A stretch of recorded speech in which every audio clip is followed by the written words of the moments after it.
Good morning, students. So, let's continue the same chapter. And in this chapter, we have studied about in previous class we have studied about the First World War, और chapter का नाम है first world war and Russian revolution. और हमने ये देखा था कि फर्स्ट वर्ल्ड वॉर क्यों हुआ और उसमें उसकी फ़िलॉसफी क्या थी वर्ल्ड वॉर की, उसमें अलग अलग पार्ट्स के क्या क्या रोल थे, लाइक न्यूज़पेपर, पब्लिक, इन सब चीज़ों का क्या रोल था, उसका इफ़ेक्ट मीन्स उस वर्ल्ड वॉर का होने के पीछे का रीज़न देखा हम लोगों ने। तो today we are going to see the effect of that world war, means first world war का इफ़ेक्ट क्या हुआ। कुछ साइड इफ़ेक्ट्स हुए, कुछ पॉजिटिव इफ़ेक्ट्स हुए, और वो इफ़ेक्ट्स इमीडिएट इफ़ेक्ट्स थे। ऐसा नहीं था कि उसका इफ़ेक्ट बहुत देर से दिखाई दिया या बहुत टाइम लगा उस इफ़ेक्ट्स को दिखने में, रिफ्लेक्ट होने में, ऐसा नहीं था। वो इफ़ेक्ट बहुत जल्द ही सामने आने लगा। तो let's start with this portion. First effect was destruction of man and material. Destruction means बहुत सी चीज़ों का नुकसान हुआ। Not only the material, man also means human beings के भी बहुत लॉस हुआ। तो क्या हुआ, approximately 6.5 crore people took part in the war, at least 1 crore died, about 2 crore were injured, and around 70 lakhs were rendered permanently handicapped. More number of people died because of starvation and other forms of killing and epidemics that broke out after the war. The total war expenditure was quite high. क्या बोल रहे हैं, destruction of man and material कैसे हुआ? Approximately 6.5 crore people जो थे उन्होंने इस फर्स्ट वर्ल्ड वॉर में पार्टिसिपेट किया, यानी हर किसी के अंदर कुछ ना कुछ गुस्सा था जिसकी वजह से सब आगे आए इस वॉर के लिए, और जिसमें लगभग 1 करोड़ लोगों की डेथ हुई, 2 करोड़ लोग इंजर्ड हुए यानी घायल हुए, लगभग 70 लाख लोग ऐसे हो गए जो परमानेंटली हैंडीकैप हो गए। हैंडीकैप इन द सेंस, या तो किसी के हाथ चला गया या किसी का पैर चला गया, किसी की मतलब किसी जिंदा तो रहे लेकिन वो फिज़िकली डिसेबल हो गए। और बहुत से लोगों की डेथ तो भूख और प्यास से हो गई। स्टार्वेशन यानी खाने को, अब क्योंकि वॉर हुआ तो लोग अपने काम धाम पे फोकस नहीं कर पाए, जिसकी वजह से अर्निंग नहीं हुई तो ऑब्वियसली खाना नहीं हुआ, और जिसकी वजह से उनकी डेथ हो गई। और बहुत से लोग तो महामारी, जो वॉर हुआ तो ऑब्वियसली महामारी बहुत ज़्यादा हुई जिसकी वजह से लोगों की डेथ हो गई। और इस वॉर में जो एक्सपेंडिचर हुआ, जो खर्चा हुआ, फाइनेंशियली जो इफ़ेक्ट हुआ, वो इतना ज़्यादा था कि जिसका हिसाब लगाना नामुमकिन है। फिर let's see the social changes of this war. जब ये वॉर हुआ तो उसमें सोसाइटी में क्या चेंजेस आए? During the war, since majority of the main of all Nations were on the war front, women shouldered the responsibility of the family and occupation. They stepped out of their homes and successfully took over the responsibility in the different professional fields. The self-confidence of their being equivalent to men enhanced. Consequently, the demand for women to exercise their franchise was raised. During the war, the production of things of basic necessity had reduced. So problems like scarcity, unemployment, starvation, strikes, lockouts, etc. raised their heads. People suffered a lot and children's condition was pathetic. Social changes में एक अच्छी बात ये हुई कि जब when the men were in the front face of the war, तो women took the responsibility of the family, और उन लोगों ने जो अपने अपने प्रोफेशन मीन जो उनके हस्बैंड या जो भाई या जो फादर्स के जो प्रोफेशंस थे उनको संभालना शुरू कर दिया, और जिसकी वजह से क्या हुआ कि वो मेन के बराबर काम करने, यानी कदम से कदम मिला के बाहर काम करने लगी, जॉब करने लगी, बिजनेस करने लगी, और जिसकी वजह से उनकी डिमांड बढ़ गई और वॉर में जो प्रोडक्शंस थे वो रिड्यूस होने लगे। अब माइनस पॉइंट क्या हुआ, जो वॉर में प्रोडक्शंस थे वो रिड्यूस होने लगे और प्रॉब्लम्स जो थी वो बढ़ने लगी, जैसे अनएम्प्लॉयमेंट, स्टार्वेशन, भुखमरी, स्ट्राइक्स, लॉकआउट्स, ये सारी चीज़ें बढ़ने लगी। और इनमें सबसे ज़्यादा कंडीशन जो ख़राब हुई वो बच्चों की ख़राब हुई। Childrens condition was pathetic. Pathetic means बयान नहीं किया जा सकता कि बच्चों की कंडीशन कितनी ख़राब हो गई थी। Next come to the Treaty of Versailles. At the end of the First World War, the unconditional surrender of Germany in front of the Allied nation brought an end to the war. Then the Allied nation undertook the peace process in Paris, in which some 58 commissions were formed and 145 sessions were organized. The agreement made the Germany during the Paris peace process was made in the Mirror Palace at Versailles. Thus, it came to be known as the Versailles Treaty. There were 4 provisions in the Treaty of Versailles. First is regional arrangement. Second is reduction in troops and disarmament. Third, the arrangement of distribution of gains and the end of the war and war fine. Fourth, other provisions. तो the treaty of Versailles क्या, Vercel एक जगह है जहाँ पे कुछ treaties यानी कुछ अग्रीमेंट्स हुए, कुछ डील्स हुई। तो वर्ल्ड वॉर के एंड में एक अनकंडीशन जो जर्मनी ने सरेंडर कर दिया, जिसकी वजह से वॉर एंड हुआ और जो अलीड नेशंस थे उन्होंने पीस प्रोसेस मतलब पीस के लिए प्रोसेस करना शुरू किया, उसको पीस प्रोसेस का नाम दिया। और 58 कमीशंस और 145 सेशंस ऑर्गेनाइज हुए, जिसमें अग्रीमेंट हुआ जर्मनी के साथ। और इस ये जो अग्रीमेंट हुआ वो वर्सेल्स में हुआ, इसलिए इसको वर्सेल्स ट्रीटी कहा जाता है। और उसमें चार प्रोविजंस रखे गए। जो ट्रीटी हुई, जो अग्रीमेंट हुआ, उसमें 4 प्रोविजंस रखे गए। They were like regional arrangements, reduction in troops and disarmament, the arrangement of distributions of gains and the end of the जो भी प्रॉफिट हुआ, जो भी नुकसान हुआ, जो भी फाइन है, उन सब का डिस्ट्रीब्यूशन कैसे होगा, और दूसरे प्रोविजंस भी रखे गए। The American president Woodrow Wilson, British prime minister Lord George, French president Clemenceau and Italian President Orlando played an important role in this treaty.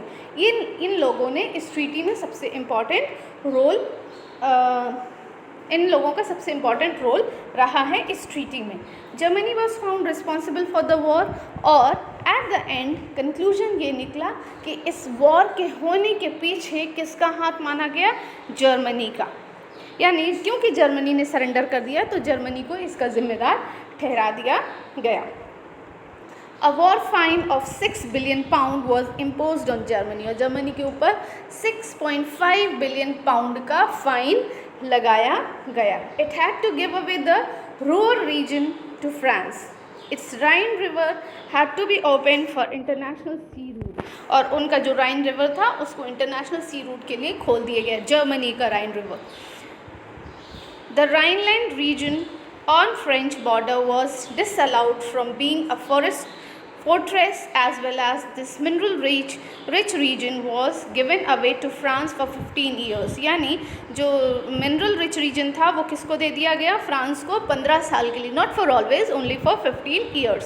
Most of the German organization were confiscated. क्या हुआ, confiscated क्या हुआ कि बहुत सारे जो German organisation थे उनको सीज़ कर लिया गया, और उन लोगों ने, उन ऑर्गेनाइजेशंस ने खुद ही कन्विंस कर लिया। Alsace and Lorraine were to be returned to France. Besides this, Germany was to give to France and other allied nations a large quantity of coal and iron annually as the benefits of war. और Germany के पास जो कोल और iron था बहुत सारे amount में उन्होंने France को दे दिया, जो कि उन्होंने वॉर के दौरान जो उनको मिला था।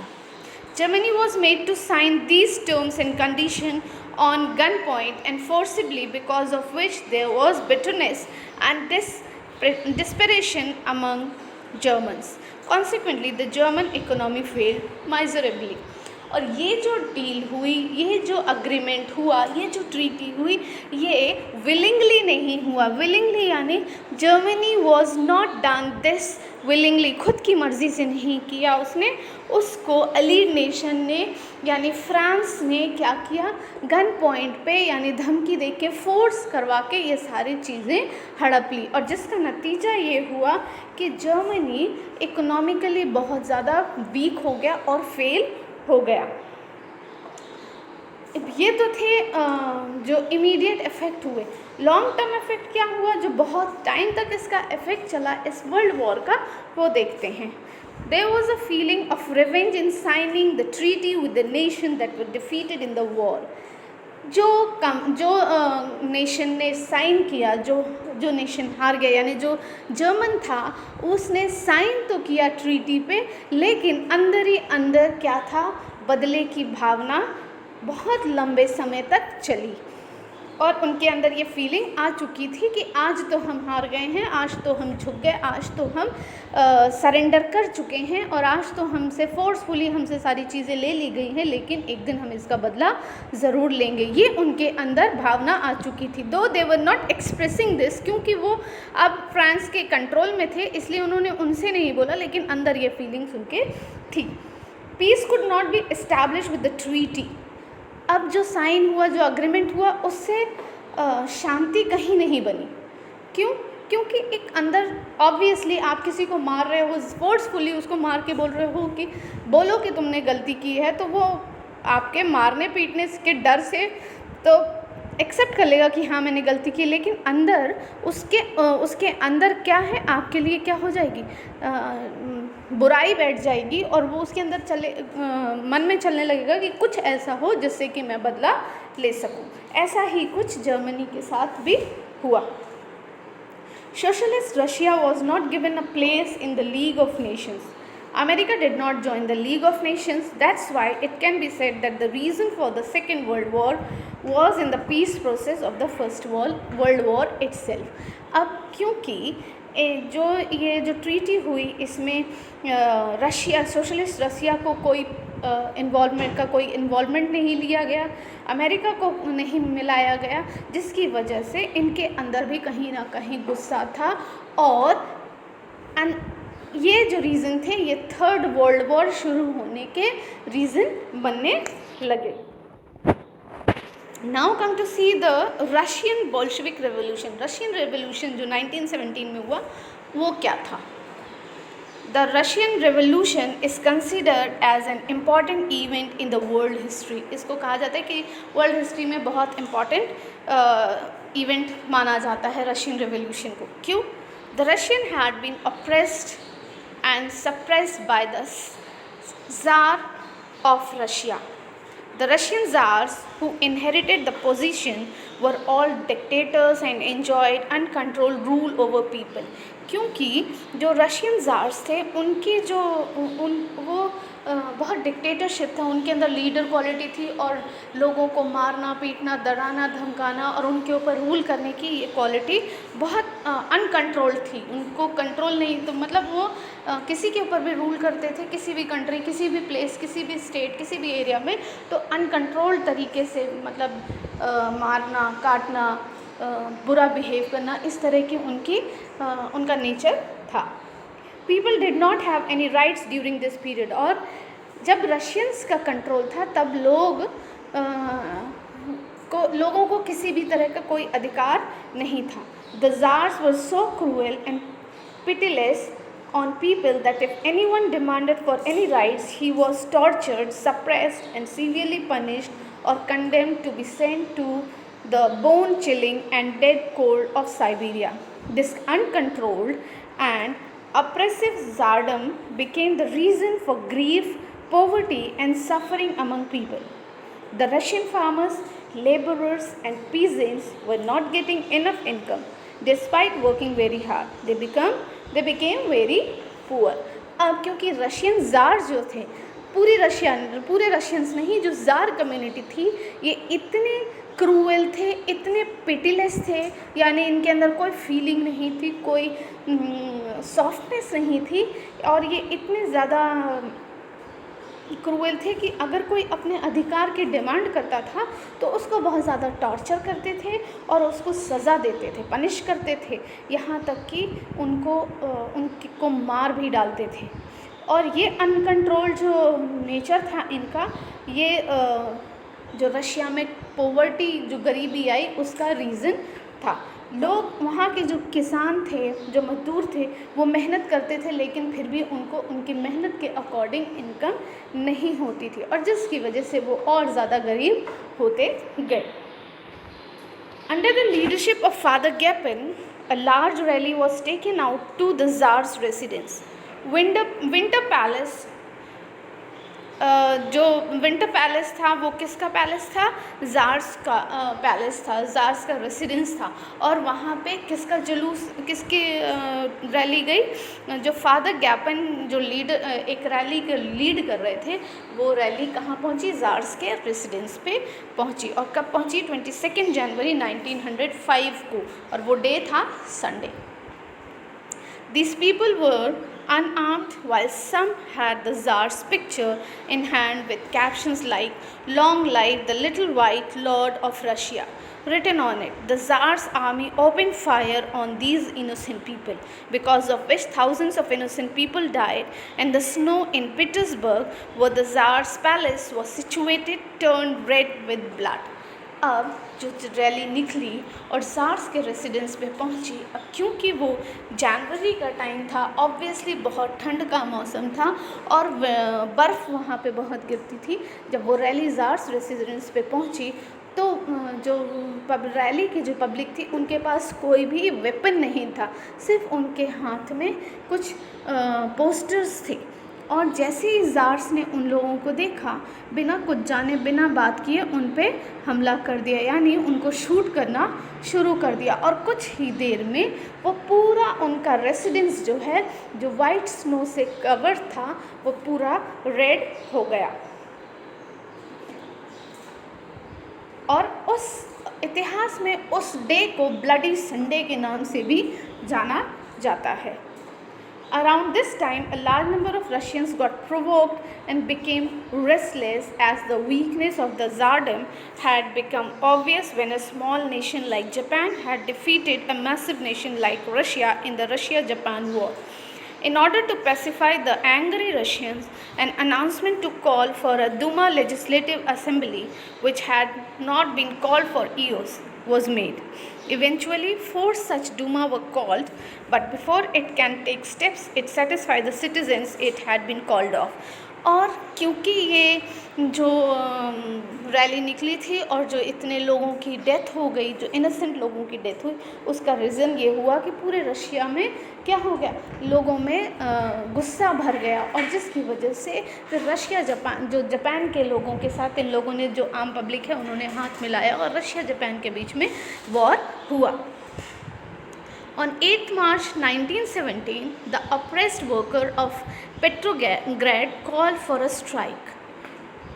Again strike हुआ कब? 8 March 1917 में, और the Tsar sent his troops to suppress this event, but the army refused to shoot these people. As a result, the revolution began.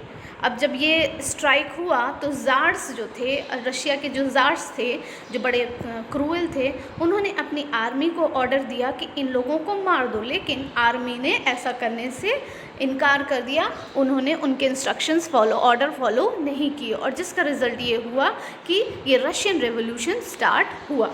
After the fall of the czardom, the power fell into the hand of Kerensky, leader of Menshevik group.